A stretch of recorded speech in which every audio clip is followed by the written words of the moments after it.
disons que oui, je joue mon propre rôle, mais on va dire romancé. Et que c'est la fausse vraie vie de Cody. Et je dis Cody parce que c'est un personnage. C'est un humoriste qui est en manque d'inspiration pour son prochain spectacle. Et puis il se trouve que ça le stresse beaucoup. Il commence à angoisser sur sa carrière, sur le futur. Et puis il y a son âge qui avance aussi, donc il voit la concurrence arriver.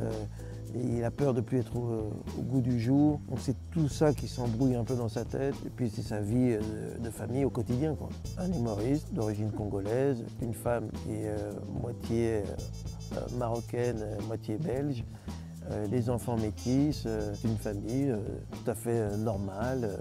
C'est plutôt banal en gros. C'est Michel Damen qui est venu avec cette idée il y a déjà quelques années. Hein.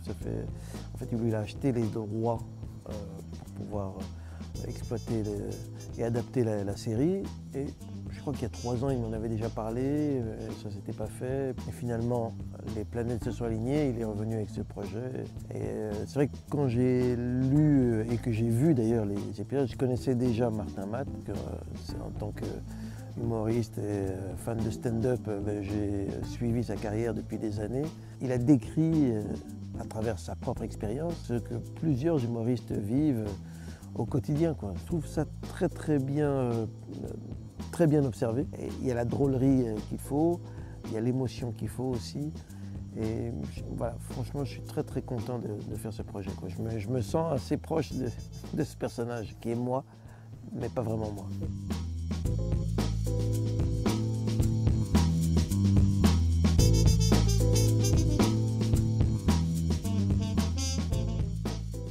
C'est une série donc, qui vient du Canada, qui était la vraie fausse vie de Martin Matt, qui est un humoriste très connu là-bas. Et en fait, on vient dans son quotidien. Donc on voit sa vie avec sa femme, avec ses enfants, avec ses amis, avec son travail. Il doit jongler entre tout ça. On a fait la même chose ici.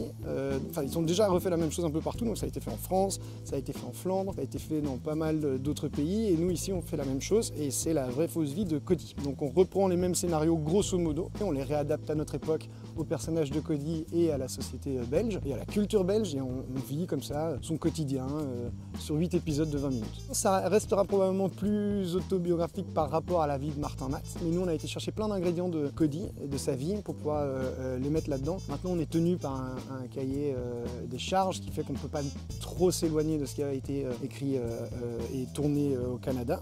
Après, voilà, on n'est pas à la virgule près. Tout le monde a la possibilité d'amener tous les comédiens leur petite touch. Faut qu'on puisse le faire parce que sinon, on arrive dans quelque chose de complètement mécanique et on perd un certain naturel. Elle est un peu, comme j'aime dire et comme on a souvent sur ce projet, un peu au-dessus de notre ligne. Donc pour un projet comme ça, avoir Naïma, c'est un gros plus. Et on arrive à faire ça pour à peu près la plupart des comédiens, la plupart des décors. De tous les choix qu'on prend, on est mieux que ce qu'on espérait. Et surtout dans les conditions de course et de budget. Et donc Naïma, c'est un grand plus.